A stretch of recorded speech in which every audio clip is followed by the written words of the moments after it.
Welcome to burning topic. నేను జనని.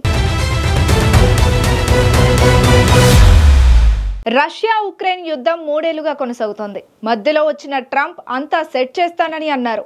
అయినా శాంతి చర్చలు ఇప్పటికీ గందరగోళంగానే ఉన్నాయి. నిన్నటి వరకు శాంతి చర్చలు ఫలిస్తాయని చెప్పిన ట్రంప్ మళ్ళీ పుతిన్ మాట వినడం లేదని కొత్త రాగం పలుకుతున్నారు. అమెరికా ఎందుకు గంటకో మాట మారుస్తోంది? శాంతి చర్చలు ఎక్కడి వరకు వచ్చాయి? పోప్ అంత్యక్రియలకు వెళ్లి ట్రంప్ జెలెన్స్కీ సీక్రెట్ గా ఏం మాట్లాడుకున్నారు? శాంతి చర్చలకు పుతిన్ ఒప్పుకోకపోతే ట్రంప్ ఏం చేయాలని అనుకుంటున్నారు?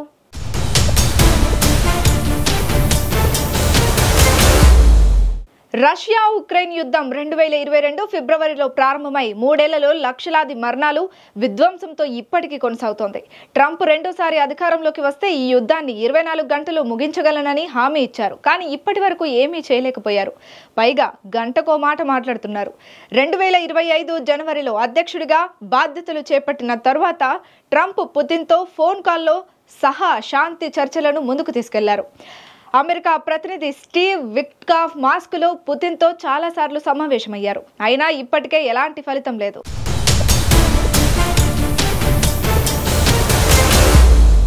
శాంతి చర్చల్లో పురోగతి కనిపిస్తున్నప్పటికీ చాలా బ్రేకులు పడుతున్నాయి. ఫిబ్రవరిలో సౌదీ అరేబియాలో అమెరికా రష్యా అధికారులు సమావేశమై 30 రోజులు పవర్ ప్రాజెక్టులపై దాడులు నిలిపివేయాలని ఒప్పందం కుదుర్చుకున్నారు. కానీ ఈ ఒప్పందం తర్వాత కీవ్ పై రష్యా దాడులు చేసింది. ఈ ఒప్పందం తర్వాత రష్యా ఉక్రెయిన్ పరస్పర ఆరోపణలు చర్చలను మరింత ఇబ్బందుల్లో పడేశాయి.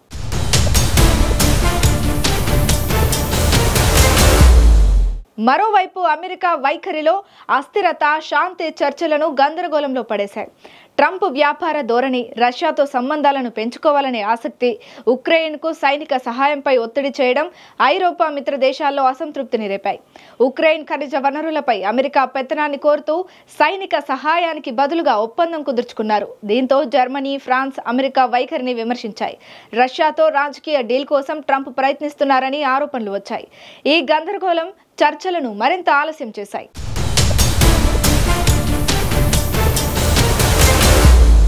మొదటి నుంచి ఉక్రెయిన్ను నాటోకు దూరంగా ఉంచాలని, ముఖ్యమైన ప్రాంతాల నుంచి ఉక్రెయిన్ తన సైన్యాన్ని ఉపసంహరించుకోవాలని రష్యా డిమాండ్ చేస్తోంది. అమెరికాతో చర్చలు జరుగుతున్నాయని, కానీ ఉక్రెయిన్తో నేరుగా చర్చలు లేవని మాస్కో చెబుతోంది. జెలెన్స్కీని చర్చల నుంచి దూరం ఉంచడానికి పుతిన్ ప్రయత్నిస్తున్నారు. ఇలా రష్యా తీవ్రమైన డిమాండ్లు, నాటో అంశాలు చర్చలను ముందుకు కదలనివ్వకుండా చేశాయి.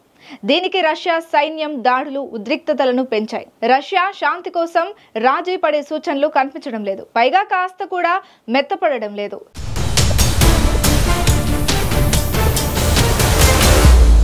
అటు తమ ప్రమేయం లేని చర్చలను ఎన్నటికీ అంగీకరించమని జెలెన్స్కీ నొక్కి చెబుతున్నారు. ఆక్రమిత భూభాగాలను రష్యాకు అప్పగించేది అసాధ్యమంటున్నారు. నాటో సభ్యత్వం, భద్రతా హామీలు, భూభాగాలను తిరిగి పొందే విషయంలో జెలెన్స్కీ వెనక్కు తగ్గనంటున్నారు. పూర్తి కాల్పుల విరమణ, తమ భూభాగాల నుంచి రష్యా సైన్యం ఉపసంహరించుకోవడం వంటి డిమాండ్లు వినిపిస్తున్నారు.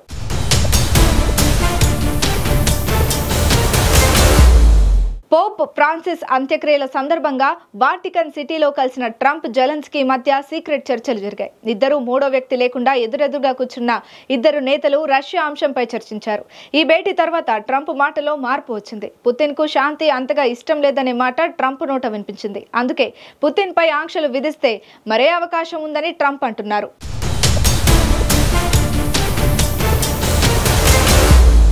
పుతిన్ శాంతి చర్చలకు ఒప్పుకోకపోతే ట్రంప్ ఎలాంటి చర్యలు తీసుకోవచ్చు? రష్యాపై ట్రంప్ ఇప్పటికే కొత్త ఆంక్షలు, టారిఫ్లను విధించే హెచ్చరికలు జారీ చేశారు.